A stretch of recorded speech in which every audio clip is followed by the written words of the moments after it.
mention the word risk, and most people automatically think of the stock market or investment risk. This morning's show is about the many different faces of risk most people don't even realize that they're taking. Hello, and welcome to the Wealth Guardian Show. I'm your host, Doug Ray, and I appreciate you spending some of your weekend with us. Bryce, of course, is here with me in the studio. What's going on, man? Good morning, Doug. Another day, another dime. How are you? Another day, another dime. Doing well, enjoying radio and everything about it. Very good. Well, so for those of you who are new to this show, Ray Financial and the Wealth Guardians, a local independent firm that works with folks within 7 to 10 years of retirement, as well as those who are already retired. And most people don't know how to turn their retirement savings accounts into a steady flow of income once they're not drawing that paycheck anymore. And I've focused on retirement income planning as a specialty of our practice. You know, history shows there's two powerful truths when it comes to finances in retirement. Number one, what got you to retirement will not necessarily get you through retirement. And most importantly, losses mean more than gains in retirement once you aren't drawing that paycheck. And Doug, I want to remind everybody out there that your firm practices as fiduciaries, which means we are required to make recommendations that are in our client's best interests, not ours. And believe it or not every advisor out there does that. Right you are, Bryce. Thanks for that reminder. And before we get started, let's do our typical salute to our vets, our military, active duty forces, all our first responders and their family. Thank you for your sacrifice and your service. Salutes. So let's just get this show rocking by saying, is it possible you're taking more risk with your money and your investments right now than you should be at your stage of the game? Is it possible you're taking unnecessary risk in a number of different ways and you don't even know it? Well, the answer is yes. More than 9 out of 10 people listening to this show right now are taking unnecessary risks with their money and their investments in some way, shape, or form. I can just about guarantee it. You're putting your retirement in jeopardy, and you're completely oblivious to it. And I can say this because I know. Bryce and I meet with hundreds of people every year. We do. I've been doing this for 30 years. Bryce has been doing it for 10. And we see it every day as we meet with people in our offices. There's a huge disconnect between how much risk someone thinks they're taking versus how much risk they actually have their money positioned in. I would say 90% of the time, yep. You could be at risk by having too much money invested in stocks. You could be at risk by having too much money sitting in cash. And you could be at risk if your asset allocation is out of whack. And you could be at risk if you're just ignoring tax efficiencies as well. Very true. The list goes on. So let me ask you this. How are you putting your money and your investments and your retirement at risk? On today's show, we'll reveal the many ways you could blindly be putting retirement at risk, and what you can do to reduce or eliminate these risks in order to avoid potential financial disaster. Doug, I think you'd agree that when you're in the accumulation stage of life, most people's concept of risk could be described as a comfort level. For example, in a big market drop, you might avoid looking at your statements. You might pour yourself a stiff drink at the end of a particularly bad market day. But unless you need the money right away, market volatility probably won't have too much of an effect on your long-term plans. But the retiree who is not at the accumulation stage, their portfolio that's too aggressively positioned could run headlong into a big equity sell-off too close to retirement, permanently impairing the portfolio that he or she was ready to draw down on. And in the industry, we call that the sequence of returns risk. Doug, elaborate on this one because I think a lot of listeners are not familiar with the term. Yeah, you're right, Bryce. Sequence of return risk is actually a risk right now that I think many of up-and-coming retirees may be facing headlong. And basically what it says is when you have major losses due to market action at the early stages of retirement, that is going to dramatically affect the rest of your retirement. Let me give you an example. Please. Let's say you retired right at the beginning of the Great Recession, end of 2007 going into 8. You had a portfolio that was typically set up as 60% stocks, 40% equities. By March of 2009, your portfolio was down at least 38%. Now, it's going to take you something in the neighborhood of about 90% return to get it back to even. That's just not going to happen. And think about this. What if now, since you're retired, you're having to take money out of that account to live on? You shot yourself in the foot. Your retirement's going to look really, really bad in about 10 or 15 years. So sequence of return risk, it's real, it's there. And folks, we're going to have another bear market in the future. It's out there. We're overdue now. So be careful of sequence of return risk. Can't be that far away. I'll bet our listeners haven't thought of chasing high yields as a risk. But as you transition from accumulating money for retirement to withdrawing money for retirement income, this here is another unnecessary risk. Doug, you've got a great analogy about this in baseball.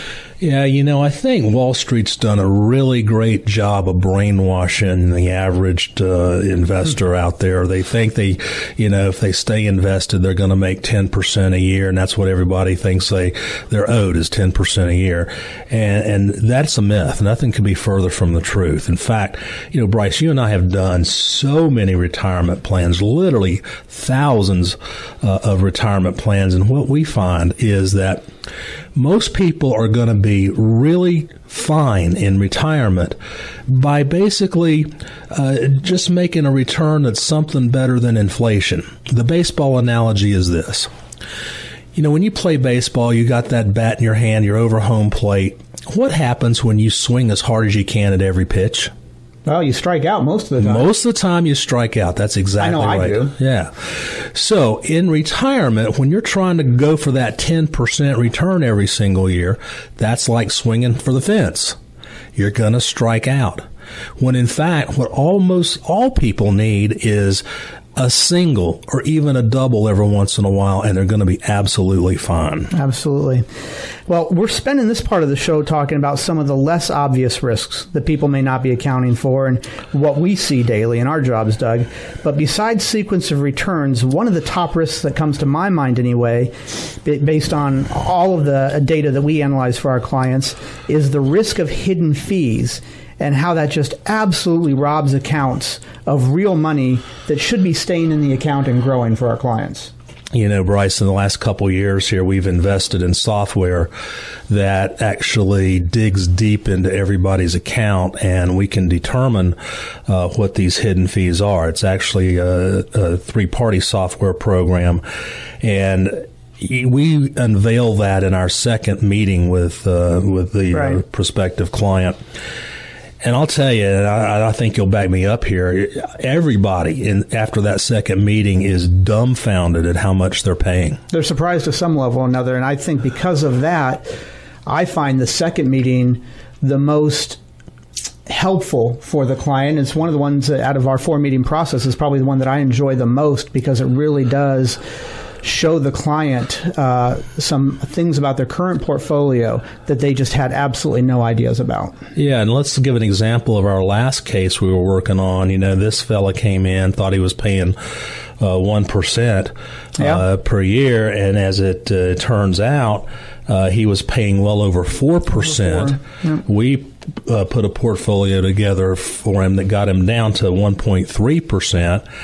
And in his case, that worked out to a $14,000 a year savings every single year. Now, if you keep that fee, that $14,000 in the portfolio and let it compound, say at 5% for 10 years, that turns out to be over $180,000 more in your portfolio than you would have had. And why are we stopping at 10 years? We usually do that for 20 years. For 20, sure. Yeah. Absolutely. So, folks, if you don't know how much exactly you're paying on your portfolio, and you probably don't, and you want a second opinion, all you have to do is call us at 336-391-3409. It's free. There's no obligation. We love doing this work for you folks. And by the way, we'll throw in a free Social Security optimization report for you. On top of that, we also do a fund analysis report for them in that second appointment, where we don't just look at the fees that they're paying, but how their funds are, what the turnover ratio is on those, how they rank amongst their family peers.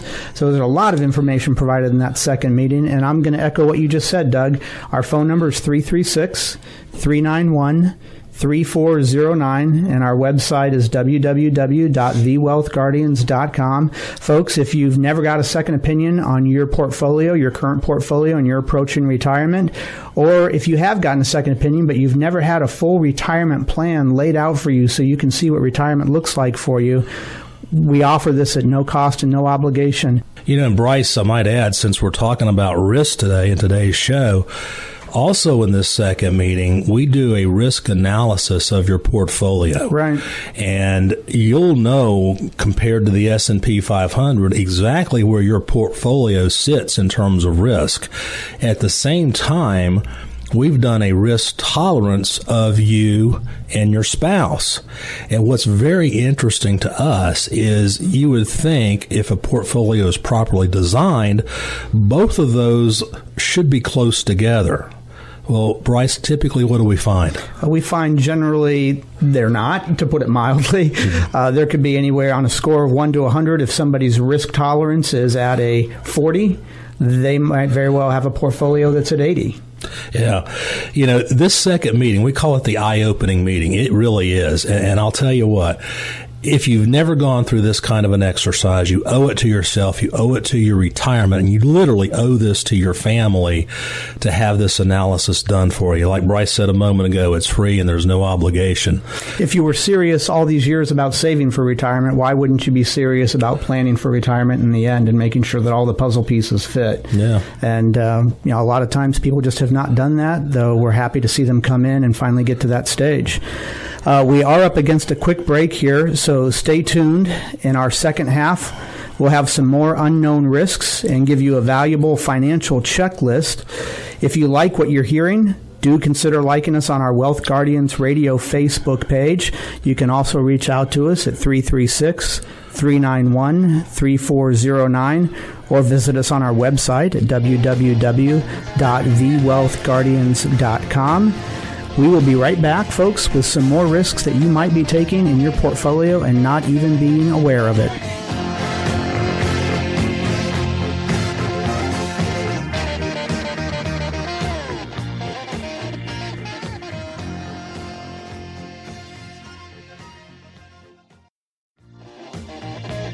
And welcome back to the Wealth Guardians Radio Show. We help our clients retire the job, but not the paycheck. And for listeners who are 5 to 7 years from retirement and want to confirm that they're actually making the best decisions for retirement, we do offer a no-cost, no-obligation second opinion to make sure that you're on the right path to have that retirement that you've envisioned. You can reach out to us at 336-391-3409. We'd love to hear from you. Now, if you're just joining us, we're discussing today the different faces of risk that you may be taking and don't even know it when it comes to your retirement assets. Most people associate risk with stock market ups and downs, but today we're diving a lot deeper than that. So taking on too much risk 5 to 7 years on either side of retirement can easily mean financial disaster and not enough time to recover. Now, in our first segment, we covered the risks of sequence of returns, chasing high yield, and the risk of hidden fees.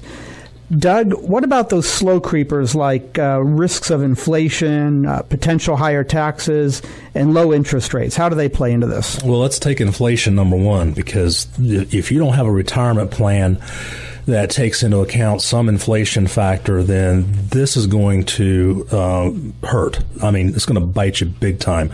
Generally when we plan out an income plan, we factor in about a 3.2% inflation rate every year. Obviously, some years it doesn't run that high, some years it's higher. And, it's amazing looking 10, 20, 25 years out, what your standard of living is today and what it will be then is tremendous, even at a 3% rate. Let me give you an example. We were working with a potential client, and he had a decision to make. he has a pension. It's a defined benefit plan, a cash balance plan. And bottom line was this pension, if he took it, he had an option. He could take the pension, $534 a month for life, or he could roll it over to an IRA. The lump sum rollover was over $300,000. Now, if you do the math on all this, the $534 a month looks attractive because that is a cash-on-cash payout factor of about 6.4%. Really enticing. But then if you put a 3% inflation factor on that number, in 10 years, that $534 only buys $345 worth of goods because these pensions do not have a cost of living adjustment. They're flat for the rest of your life. In 20 years, that $534 only has a $265 buying power. So I think you can see there that it's so important to have some sort of an inflation situation built into your plan. Now let's talk about taxes. Okay. This is a favorite of mine because right now, you know, I believe sincerely taxes are going to be higher at some point in the future. You know, every talk we give, we ask people by show of hands, do they think taxes will be higher in the future than they are today? And everybody raises their hand. Well, you know, we have an opportunity now for the next several years to do something about it. As you know, all the money you guys have in your 401ks, your 403bs, the IRAs, when you retire and start taking that money out, it comes out taxable. Yep. So let's talk about our tax rates today.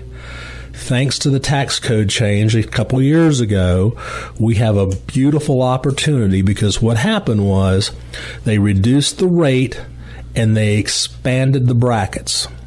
So now we have an opportunity to do something called a Roth conversion. We can take your forever tax dollars in your IRAs and 401ks and convert it over to a forever tax-free Roth account. Now, that conversion process is a taxable event. Now, bear with me. Here's a strategy. We don't convert everything in 1 year. We take a look at what bracket you're in, and we discuss converting enough of your 401k or IRA to a Roth to get you up to but not into that next higher tax rate. And if we can do this for the next several years, then we have tax efficiently converted your forever tax dollars into never tax dollars. And Doug, I was going to say that for those clients who come in who have created on their own some kind of retirement plan for themselves. Most people don't, but for those who do, I would say probably the two biggest oversights that we see is preparing for taxes and preparing for inflation. They overlook those two things, and those right there are huge, huge killers. Very much so. And there's a couple other good reasons to think about a Roth conversion, especially now. Number one, Roths are immune from required minimum distributions at age 70 and a half, meaning you don't have to take it. And number two, we currently have a stretch provision available. That means if you have money left over in your Roth account after you're done with it, then you can give that to your family, children, grandchildren, for a tax-free retirement legacy for them. So there's lots of great reasons to consider getting some of these taxes off the books today. Beyond just the here and now. Okay. Another risk, Doug. I'm going to go out on a limb here and say that most people want to live a long life, but longevity itself is a risk that most people don't consider as a risk per se. But when people come to see us, almost universally, it's a concern of theirs that they'll run out of money before they run out of life. And their strategy has been to save, and hope that the market is kind so their investments don't take a dive during that long life. Doug, what would you say that listeners should know about the risk of longevity? Well, longevity, it brings several different forms of risk into play. First comes to mind is a health risk. You know, the longer you live, I mean, you have to face it, the frailer you're going to become health-wise. That may mean a long-term care stay, home health care, and, you know, most people are not prepared for that. That can be very costly. You know, Medicare does not pay for that. Right. And that's going to come directly from your retirement savings. If you need to go into a long-term care facility, right now we're talking about $7,000-8,000 a month. And Doug, I'll say that, I think we find it comforting to think those times that we do think about us approaching our end of life, we like to think that we're healthy as we are now, and then we have maybe a 2-week illness, and then we're gone. And unfortunately, that is just not the way it works out for most of us. We deteriorate, for lack of a better word, over a period of months, if not years. So longevity brings up that health question. And the next thing it brings up is income. Can you sustain retirement income if you live to 95 or even 100 years of age? Most companies don't offer a pension anymore. Your Social Security is going to be with you for the rest of your life. But have you positioned your retirement assets in such a way that a portion of that is going to be guaranteeing you income regardless of how long you live? We've got a friend, Bryce Tom Hegna, who's in our business, and he's a nationally well-known speaker, and he talks about his home family situation. He says that his parents were basically modest people, school teachers, but they had a pension. And then his wife's parents, on the other hand, they were small business owners. They did well for themselves. They had a lot of assets, but no pension. And he goes on to say that, the 2008 downturn pretty much wiped his wife's parents' retirement assets out. And now they are really struggling to create that income in retirement, while his own folks, well into their 80s now, are living a comfortable retirement because they got the Social Security and the pensions. So, again, folks, if you want to try to figure out some of the answers to these risk questions, give us a call at 336-391-3409. So, my fellow listeners, I have a question for you. What would affect your life in retirement more? If I could wave my financial advisor magic wand and double your income, or God forbid if another 2008 took half your income away, which would affect it more? Historically, we have bear markets about once every 7 years. The last one ended in 2009, so we're quite overdue. Now think about it. If that's the case, and you're 65, and say life expectancy is 85, that's 20 years, then that means statistically you're going to go through 3 bear markets in that 20-year period. So you need to be prepared for that, and you need to think about longevity because you might live to well into your 90s. Yeah, it's very true, Doug. And one of the last risks we want to talk about here, but it's not the least, but they're on opposite sides of the scale, but potentially the same result, the risk of not having a plan at all and the risk of somebody, quote unquote, knowing it all. We've seen both. What are your thoughts? Well, it's amazing to me how people will go into retirement and not have a plan. I use this analogy quite a bit, especially when we give our talks. I'll say, most of you folks sitting out there, you wouldn't one day just pick up your grandkids and head off to Disneyland with no plan. I mean, you're going to plan it out. You're going to know, where you're going to stop for gas and food and what hotels you're going to stay in. You're probably going to get your tickets on the Disney rides well ahead of time. It's going to be, it's going to be choreographed like a nice dance. But so many people walk into retirement with no plan whatsoever. One day they got a paycheck, the next day they don't. And they don't know where it's going to come from. That wouldn't be unlike a football coach saying, okay, guys, our plan for this game is to keep the other team from scoring and to score ourselves. Exactly. And that's it. That's all you plan for. And then we get the opposite. We get people coming in think they know it all. They've got everything planned out. And half of these people, I might add, think that starting their Social Security as soon as they can at 62 is the right thing because they've game planned it out. And they said, well, if I started at 62 by the time I'm 70, that's $180,000. Why should I not take that? Well, I'm telling you, we've done thousands of these plans integrating Social Security optimization into it, and never one time have we had a situation where filing early creates more assets in your retirement base at the end of life than waiting as long as you can, because you're getting a 7% increase in your Social Security every single year plus cost of living adjustments. Well, we've covered unrealized risks like fees, taxes, inflation, healthcare, and more. Let's get to a financial checklist with specific positive steps to take. If you're like most Americans, your 60s will mark that long-awaited goal of retirement in the near future.